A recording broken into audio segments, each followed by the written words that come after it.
अस्सलाम वालेकुम फ्रेंड्स, मेरा नाम है तैयब हुसैन और आप देख रहे हैं तैयब हुसैन यूट्यूब चैनल। दोस्तों, आज की वीडियो में मैं आपको इस्त्री का थर्मोस्टेट चेंज करना सिखाऊंगा। तो वीडियो को शुरू कर लेते हैं। सबसे पहले आपने इसको कवर को ओपन करना होता है। तो फ्रेंड्स, जो जो स्टेप मैं आप करता जाऊंगा आपने इसको फॉलो करना है, तो आप बआसानी घर में इस्त्री का जो थर्मोस्टेट है वो चेंज कर सकते हैं। तो सबसे पहले मैंने वो कवर ऊपर का ओपन किया था। अब उसके बाद मैंने ये इसका बैक कवर खोला है, इसका स्क्रू, और अब इसकी वायर खोल रहा हूँ। तो आपने भी ये साथ साथ इन स्टेप को फॉलो करते जाना है, और साथ साथ जिस तरह मैं कर रहा हूँ आपने इसी तरह से करना है। तो बआसानी आप घर में ही इस्त्री को रिपेयर कर सकते हैं। तो फ्रेंड्स, ये अब इसके मैं स्क्रू ओपन कर रहा हूँ।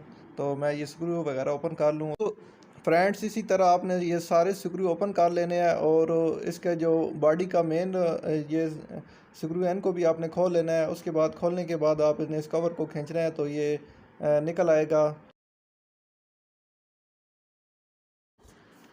फ्रेंड्स, इस तरीके के बॉडी के ये दूसरे हिस्से को भी आपने इसी तरह से उठा लेना है। उसके बाद ये आ जाता है ये मेन इसका जो टेम्परेचर के लिए इस्तेमाल होता है, तो इसको भी हम उठा लेंगे। तो ये हीट सिंक होता है, क्योंकि ये टेम्परेचर को बरकरार रखने के लिए जब ये गर्म हो जाता है तो उसके बाद ऑटोमेटिक ये ट्रिप कर जाती है।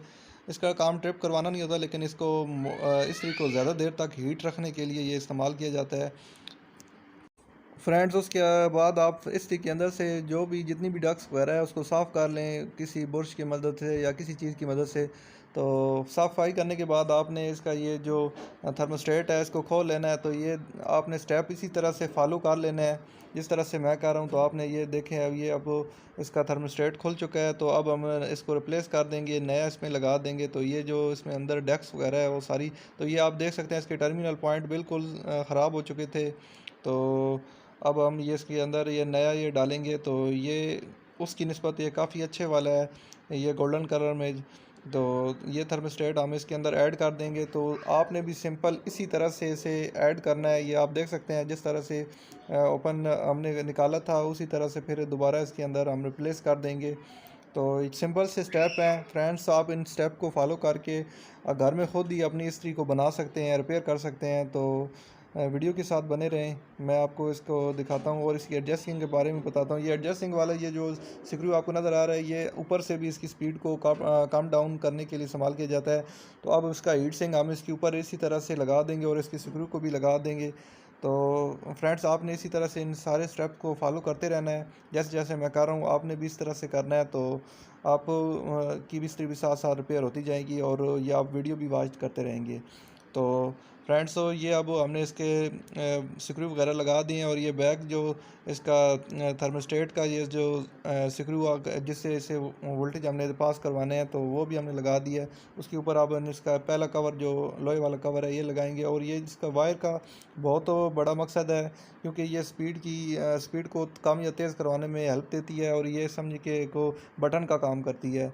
तो ये वायर आपने याद से इसी तरह से एडजस्टिंग करके आपने लगानी है, और उसके ऊपर फिर इसके जो मेन स्क्रू है जैसे हमने खोले थे उसी तरह से आप दोबारा हमने लगा देने हैं।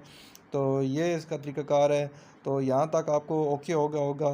तो आपने ये सारा काम इसी तरह से कर लेना है। तो इंशाल्लाह आपकी इस्त्री जो है घर में इसका आपको जो थर्मोस्टेट है वो आप चेंज कर सकते हैं। तो ये कोई चेंज करना बहुत तो बड़ी इंग्लिश सेंस नहीं है, बस सिंपल से स्टेप होते हैं और इसको फॉलो करके आप लगा सकते हैं। तो अब हम इसके ऊपर ये इस्त्री का बल्ब लगा रहे हैं, और अब इसकी वायर ऐड करने लगे हैं। तो इसकी वायर को भी आप इसी तरह से ऐड कर लें। तो ये इसकी जो रबड़ थी ये वायर और निकली हुई थी, तो ये अब दोबारा से हम डाल रहे हैं। तो वैसे आपकी वायर तो की रबड़ तो नहीं निकली होगी, क्योंकि ये वायर हमने नई लगाई है। तो नई वायर की रबड़ नहीं होती, तो इसलिए तो अब हम एक मेन वायर यहाँ लगा रहे हैं। तो आपने भी सिंपल जो जिस तरह से आपकी वायर लगी होंगी, ज़रूरी नहीं होता कि क्या पता आपकी इसी की वायर किस हिसाब से लगी हो, तो आपने वो देख लेनी है। लेकिन ज़्यादातर मैक्सिमम जितनी भी इस्त्री आती हैं उनकी वायर इसी तरह से लगी होती हैं जिस तरह मैं लगा रहा हूँ। लेकिन फिर भी आपने अपने मोबाइल से या किसी चीज़ से पिक्चर बना लें ताकि आपके लिए यादगानी रहे। तो कोई ऐसा मुश्किल काम तो नहीं है इस्त्री की वायर लगाना, लेकिन फिर भी हो सकता है मे भी आपका कोई गलत वायर लगाने से शॉर्ट सर्किट भी हो सकता है। तो फ्रेंड्स, उसके बाद हम ये बैक को इसका कवर लगा रहे हैं, और उसका जो मेन स्क्रू है इसको टाइट कर देंगे। तो टाइट करने के बाद हम इसको लगा के चेक करेंगे। तो फ्रेंड्स लगा के चेक करने के बाद मैंने आपको जो अंदर वाला वो पेच बताया था उसकी एडजस्टिंग का, तो उससे आप जब वो टाइट करेंगे तो इसकी इस्त्री की स्पीड कम होगी, और जब अब उसको आप लूज़ करेंगे तो इस्त्री की स्पीड तेज़ हो जाएगी। तो फ्रेंड्स इस तरह आपने इसकी एडजस्टिंग कर लेनी है। फ्रेंड्स आज की वीडियो में इतना ही। मज़ीद ऐसी अच्छी अच्छी इन्फॉर्मेटिव वीडियो के लिए काइंडली हमारे चैनल को सब्सक्राइब करें और साथ में घंटी के निशान को भी दबा दें। अल्लाह हाफ़िज़।